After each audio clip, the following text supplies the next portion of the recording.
I'm still joined by Jessiah from the Pondering Politics channel. I want to cover, I hate to do this to us, Jessiah, but speech Donald Trump delivered in Columbia, South Carolina at the Black Conservative Foundation event. And given the context of the event, he decided he would address Black Americans in a way that, well, you'll see. So let's start off with this clip. Would you rather have the black president or the white president who got $1.7 billion off the price? I think they want the white guy right now. Why is he the way that he is? Let's just quickly, before responding, jump to this one too. Good. These lights are so bright in my eyes that I can't see too many people out there.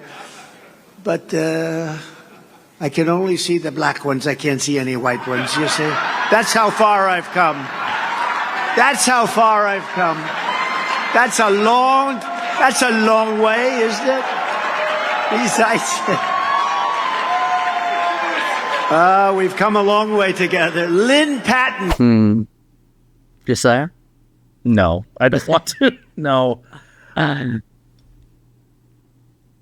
He's just the most embarrassing person, right? I think in the history of civilization. Like, that is something I could see leave the mouth of Ron DeSantis. But Donald Trump, I've been told that Donald Trump is charismatic, right? That's what I've been told. And I suppose we see evidence of it, given that he is the biggest cult in the history of American politics. What was that? That was so weird. And you could tell he hesitated. Except for the black people. For Donald Trump to hesitate, right? Like, please tell me that's the last clip. Oh, no, more. A lot of people said that that's why the black people like me, because they have been hurt so badly and discriminated against. And they actually viewed me as I'm being discriminated against. It's been pretty amazing. But it possibly, I don't know, maybe there's something there. But I got also sued. Oh, my gosh, I forgot about that one. What? So this comes within the context of him saying that he is experiencing what Alexei Navalny experienced. Somebody who very likely was killed. And now he's saying, I'm experiencing discrimination, at least the people say, like black Americans did, because they were discriminated against. What discrimination is he talking about? What? We're discriminating against him because he wants to end democracy? Oh, woo. Or he's being discriminated against because he has to pay money for engaging in fraud? Or he's being discriminated against because he has to pay money for sexually abusing someone? Yeah, it's like, it's so low-key, gross, and insulting. And he may not even be thinking about it in these terms, but like suggesting that these are issues that are prevalent among the black community, fraud and fascism and all the things, like just really weird stuff. Now tell me that's the last clip. We're done, right? The mugshot, we've all seen the mugshot. And you know who embraced it more than anybody else? The black population. It's incredible. You see black people walking around with my mugshot. They do shirts and they sell them for $19 a piece. It's pretty amazing. That perfectly bolsters what you were just saying. Him thinking the black community likes the mugshots. Because why? Why? What's the one reason? What would be the one thing you're asserting there? And even the conservative audience. No, they don't. Like, did you hear the? Yeah. Like yeah, that was so. That I can't do it. Now, are we done? Are we done? Oh, before, you know what? Play the clip. I built a lot of buildings, and I want to tell you, a black worker is a great worker. You've done an incredible job. They've done an incredible job.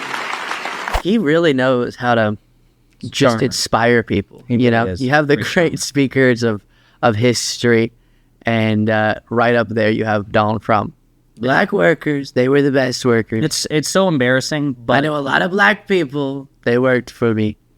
It's so embarrassing, but it would be bad enough if it just ended at this top 5 Trump cringiest speech of all time. But here's the thing.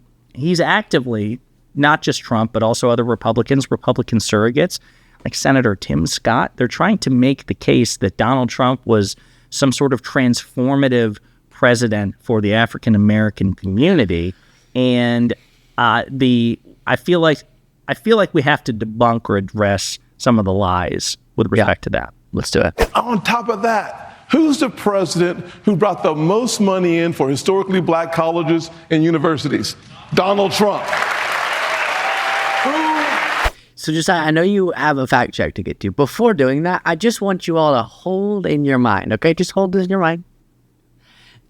The fact that, thank you, Josiah, everyone should be doing this, that Donald Trump once claimed he has been better for the black community than any president, and Josiah's still doing it for some reason. You said hold it. So you want me to not hold it? Okay, you make up your mind. You're right. I'm sorry.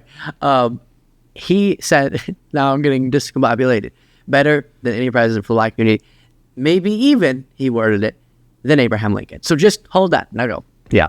So obviously that's super gross and inaccurate. But when it comes to specific lies about HBCUs, this is something that the Trump campaign has been peddling for this election cycle. They can't actually campaign on their records. They have to engage in revisionist history about what the record was. Bunch of issues. So it's a bunch of sanitation too. They try to sanitize the entire thing. So you have Tim Scott saying, hey, listen, okay, Donald Trump did more for the black community than any president, especially with respect to HBCUs, historically black colleges and universities, except it's not true.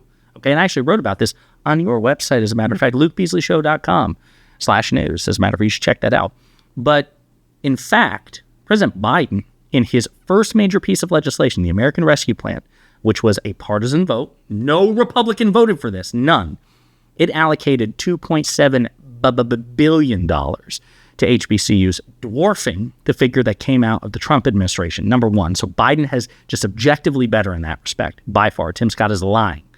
Number two, the only reason that any funds whatsoever were allocated under the Trump administration wasn't because of Trump, but because of a Democratic congresswoman from North Carolina named Alma Adams. Okay, Trump actually tried to zero out the federal funds that would have been allocated to HBCUs. Okay, so he should get no credit whatsoever. And even if we're being absurdly generous to Donald Trump, which we should never be, but even if we do, he still loses because Biden has done better. Yeah.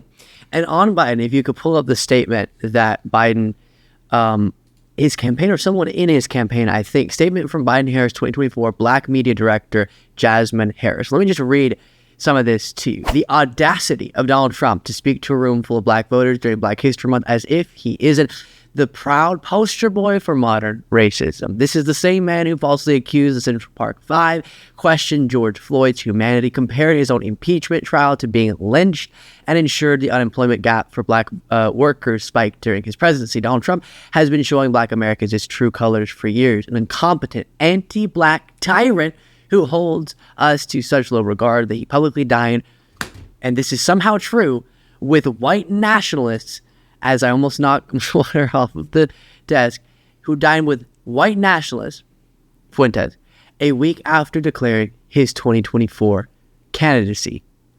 Come November, no matter how many disingenuous voter engagement events he attends, black Americans will show Donald Trump we know exactly who he is. Whew, that was brutally effective. That is the sort of repudiation that we should expect any time. Yes. That Donald Trump peddles lies, right?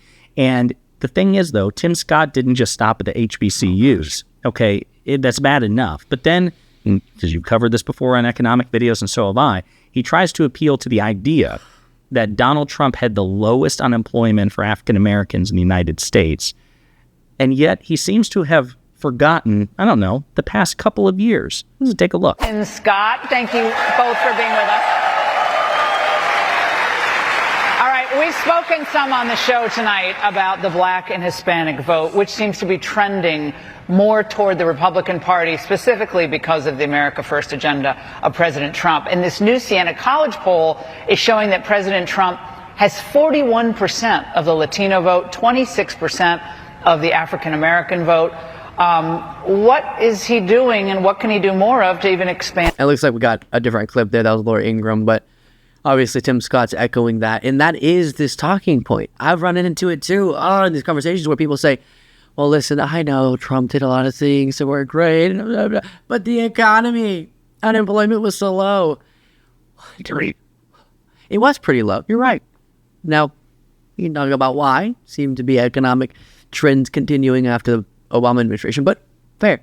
Then you have to give have to Biden even more credit because he got these metrics even better after a crisis, not after being handed a good economy. And that includes black unemployment. Yeah. And there, what she cited was it got under 6%. Without mentioning, it got under 5 under Joe Biden. No, 100%. And that's the thing. So, like, again, trying to figure out how Republican elected officials' memory works is fascinating because presidential terms are typically 4 years. But again, they always shave 2020 off for Donald Trump. Yeah. Like 2020 doesn't count. And then they forget who the president is now unless they need to remember. And then, but again, so the fact of the matter is that Republicans can say what they want, but the facts show that these economic metrics are better under Joe Biden, and black unemployment is lower under Joe Biden than it ever was under Donald Trump. And I just also love, not to take things for granted, but I love how Laura Ingraham and others are saying, see, these things are trending in favor of Republicans. The poll she cited said 26% supported Donald Trump. That doesn't seem to be like an over-impressive statistic, right? I mean, I don't even think that will manifest, but yeah, right. It is. That's the amazing feather in your cap, I guess. Yeah. Done. You brought up 2020. Sometimes when we'll make that point, and Josiah makes it more aggressively than I do, to be fair, about not giving Trump a pass on 2020. Not that I don't think, to be clear, I don't think we should give him a pass. He mismanaged the pandemic, all that. But sometimes people will say, well, it's unfair to say that Joe Biden's record is adding 14 million jobs to the economy, and Trump's is leaving with fewer jobs than when he got into office, the only time since Hoover. And I agree context is important. So probably that wouldn't have been the stat if the pandemic didn't happen. But here's what's so dishonest. If you're asking us, MAGA, to do this weird time went from 2019 to 2021, and even if we're not doing that, you ask us to give Trump the fact that the pandemic would have hurt any presidency's numbers, which is true. It would have harmed the economy like it did worldwide. But then, how dare you ask us to do such a thing if you refuse, oh my goodness, refuse so aggressively to do the same when it comes to Biden? Meaning, Trump had to deal with the pandemic, true. So did Biden, and Biden had to deal with all the aftermaths of Trump's mishandling. And then on all these different things, whether it be inflation or all the work that had to be done to solve the supply chain issues, these were aftermaths of the pandemic and then the recovery efforts that were necessary. Right. And so then the only takeaway you can have is if we're going to say presidents, as we sort of do, are responsible for everything that happens economically under them, then you must be amazed by Joe Biden because he came in during a crisis and got these metrics back to better than they were under Trump when Trump didn't have a crisis to deal with for the first 3 years of his presidency. What? Yeah. So again, folks, we have an obligation, both for the sake of morality, political ethics, rationality, to not adhere to the asymmetry of expectations, which should be trademarked, by the way. I'm just saying. But anyway, we shouldn't. We absolutely shouldn't. So whatever standard Republicans want, presidents get all the blame, all the credit, whatever it is, they should be held to the same standard. So if we're going to factor in the reality of COVID in Trump's performance, fine, but then you should do the same for President Biden. But furthermore, and this is the case that I make on my channel, the reason that I still blame Trump, in large part due to COVID mismanagement, is because nobody can look back and say that he did everything in his power to manage the pandemic properly. No. If Trump had honored the science, signal boosted the science, supported his scientific advisors, used the bully pulpit of the presidency to corral Republican governors, Republican attorneys general, Republican politicians to take the pandemic seriously, if he had done all of that and the pandemic still, ravaged the country, then I would be infinitely less inclined to blame him because I could say, well, he did everything in his power to manage this crisis well, but he didn't. Therefore, I do blame him. And there's nothing inconsistent about that. But Republicans want you to grade him on a curve. They want you to say Donald Trump gets all the credit for everything that happened between 2017 and 2019, all the credit for the good stuff. 2020 doesn't count. He didn't inherit anything good from Barack Obama. But Joe Biden should get the blame for everything from high gas prices to Putin invading Ukraine to the missing sock in the dryer. Joe Biden is responsible for that. Did you know that? There's probably a piece of legislation out there. Biden. Darn it, Biden. Thanks, Biden. That sort of thing. And it's really gross. But yeah, just very strange series of comments from Donald Trump and lies from his surrogates. Do you think he'll make something like a speech more awkward than that? Because CPAC's not over. Maybe. You know, Josiah, where can people find you? youtube.com/@ponderingpolitics. I appreciate the collaboration, Luke.